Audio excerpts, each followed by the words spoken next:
24 घडामोडी, श्वास चालू घडामोडींचा। नमस्कार, न्यूज 24 घडामोडीमध्ये आपलं स्वागत आहे।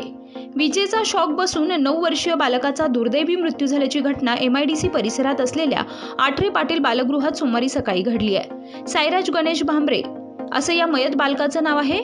मयत साईराज याच्या वडिलांचं निधन झालेलं असल्यानं त्याला त्याचे मामा शिवराज भीमराज देडगे आणि इतर नातेवाईकांनी MIDC परिसरात असलेल्या आठरे पाटील बालगृहात ठेवलं होतं। त्याने दुसरीची परीक्षा दिली होती आणि तो इयत्ता 3री मध्ये गेलेला होता।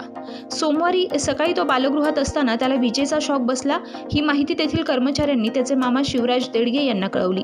त्यांनी तातडीनं बालगृहात धाव घेत साईराज याला उपचारासाठी जिल्हा शासकीय रुग्णालयात सकाळी 10:20 सुमारास दाखल केलं। मात्र तेथील डॉक्टरांनी त्याला उपचारापूर्वीच मयत घोषित केलंय।